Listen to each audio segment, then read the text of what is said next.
सुखद संभोग का एहसास हर जवान पत्नी की पहली ख्वाहिश होती है, लेकिन पति उसकी ये इच्छा पूरी ना करे तो रिश्ता टूट जाता है। तुम्हें अपने लिए वक्त कब मिलेगा, अरविंद? दिया ने गुस्से और दर्द भरी आवाज में पूछा। अरविंद ने अखबार से नजर उठाए और ठंडे लहजे में जवाब दिया, क्या ये सब जरूरी है? हमारे रिश्ते को इन सब चीजों की जरूरत नहीं। दिया चुप हो गई। उसकी आंखों में आंसू थे, लेकिन वो बोल नहीं पाई। अरविंद के साथ रहते हुए उसने अपनी भावनाओं को नजरअंदाज करना सीख लिया था। लेकिन हर खामोशी के पीछे एक चीख होती है, और दिया की चीख अब उसके दिल को अंदर से फाड़ रही थी। एक दिन दिया की मुलाकात रोहन से हुई, जो अरविंद का कॉलेज का पुराना दोस्त था। रोहन खुशमिजाज और समझदार था। उसकी मुस्कान में एक अपनापन था जो दिया को अरविंद से कभी नहीं मिला। धीरे धीरे दिया और रोहन के बीच बातें बढ़ने लगी। रोहन ने दिया से पूछा, तुम इतनी उदास क्यों रहती हो? दिया ने पहली बार अपनी भावनाओं को खुलकर कहा, मेरे पति के पास मेरे लिए समय नहीं है।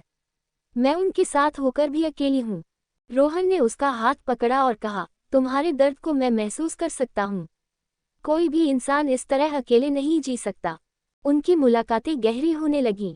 रोहन ने उसे वो अपनापन और सुकून दिया जिसकी उसे तलाश थी। दिया ने पहली बार महसूस किया कि उसे भी खुश रहने का हक है। एक दिन अरविंद ने घर में रोहन और दिया की एक तस्वीर देख ली।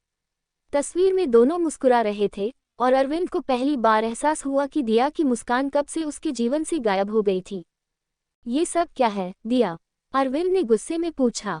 दिया ने शांत स्वर में कहा, ये वो है जो तुमसे कभी नहीं मिला। अरविंद, मैं तुम्हें बार बार पुकारती रही, लेकिन तुमने मेरी पुकार को नजरअंदाज किया। अब मैंने वो खुशी खुद ढूंढ ली।